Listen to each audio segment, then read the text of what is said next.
আমি অন্ধকারের মধ্যেও আশা দেখতে চাই। এখন এই গণতান্ত্রিক যাত্রাকে অব্যাহতভাবে নিয়ে যেতেই হবে, এর কোনো উপায় নেই। আমরা আবার সংঘাত করব, আমরা আবার এই দেশকে অস্থিতিশীল করব না। এটার উপলব্ধি দুই পক্ষকেই বুঝতে হবে, বিএনপিকে যেমন বুঝতে হবে, জামাতকেও বুঝতে হবে। আমরা যদি সংঘাত করি, সেটা কথার যুদ্ধ থেকে যদি মাঠের যুদ্ধে গড়ায়, তাহলে এন্ড অফ দ্য রেজাল্ট কি সেটা তো সবার জানা আছে। যে দেখুন, এখানে আমি ওই কথাটা বলেছিলাম, তখন সায়ন্ত ভাই বললেন যে আমরা প্রায় কাছাকাছি চলে এসেছি। আমরা মানে রাজনৈতিক দলগুলো, আমার কোনো স্টেক নেই এখানে। কি বিএনপি বলছে সংবিধান সংশোধন কমিটি, তাই তো এটা করতে চাচ্ছে, এবং বিরোধী দলের কাছে তারা সংসদ সদস্যদের নাম চেয়েছে।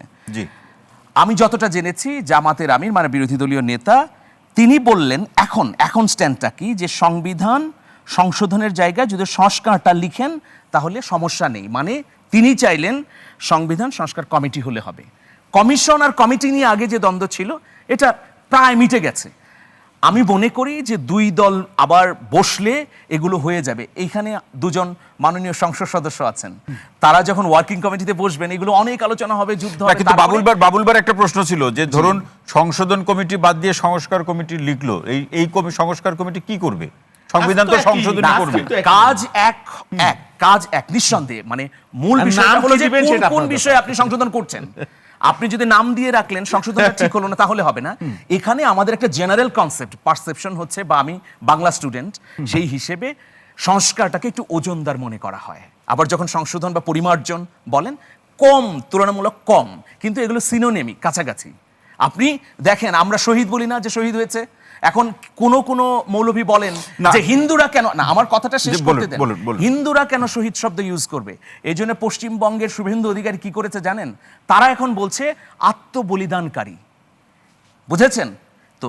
কাছাকাছি, কিন্তু শহীদ শব্দটার মর্মার্থ এবং তাৎপর্য অনেক।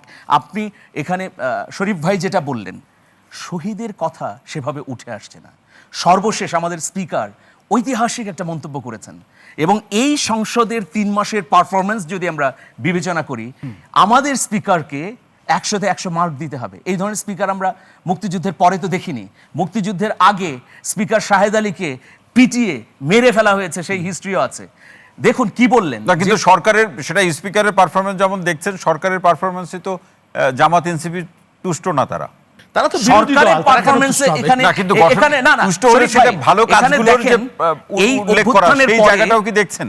না, আমি দেখছি না। কারণ এখানে জামাত পড়ছে বিপাকে। কি জন্য? জামাত এনসিপি একটা গ্রুপ বলছে জামাত এনসিপি তো জাতীয় পার্টির মতো গৃহপালিত বিরোধী দল।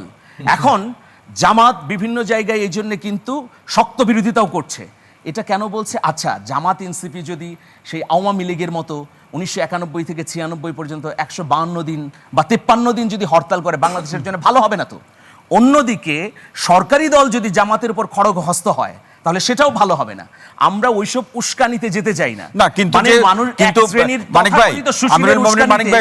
সরকার বিরোধী দলের উপর খড়গহস্ত হবে, আবার বিরোধী দল রাজপথে অগ্নিসংযোগ করবে, মানে অস্থিতিশীল পরিস্থিতি তৈরি করবে। এইরকম না হোক। এখন এন্ড অফ দ্য ওয়ার্ডস কি? এন্ড অফ দ্য ওয়ার্ডস হচ্ছে সংস্কার করতে হবে, শহীদদের যে আত্মত্যাগ তার প্রতিফলন ঘটাতে হবে।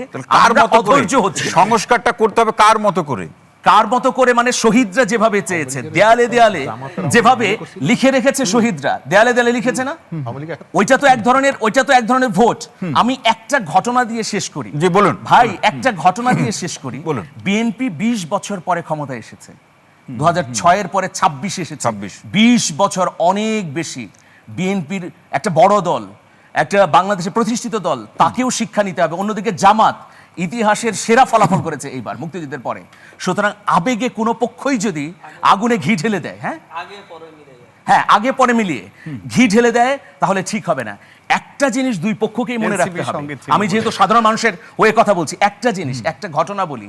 নাঙ্গেলি নামে একজন তরুণী, নাঙ্গেলি, ভারতের ত্রিভাঙ্কুর, এখন যেটা কেরালায়, সেইখানে 18 শতকে একটা আইন করা হলো, মানে রাজা আইন করলেন যে যদি আপনি স্তন দেখান আপনাকে কর দিতে হবে।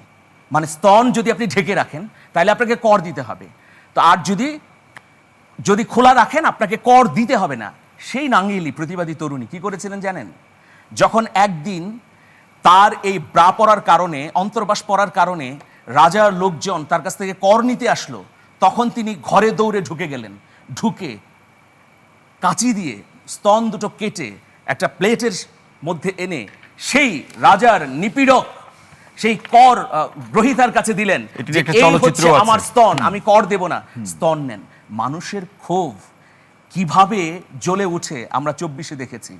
এটা যদি মাথায় থাকে, হেলিকপ্টারের চিত্র যদি মাথায় থাকে, তাহলে জামাত, বিএনপি, এনসিপি সবাই সোজা পথে হাঁটছে। যারাই করছেন একপক্ষভাবে আমরা দেখছি না, যদি জামাতের কেউ করেন বা বিএনপির কেউ করেন, সবারই পরিবর্তিত পরিস্থিতিতে সাবধান হওয়া দরকার।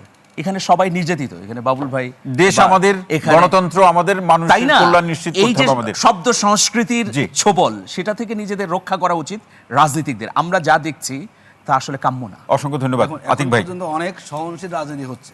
জি।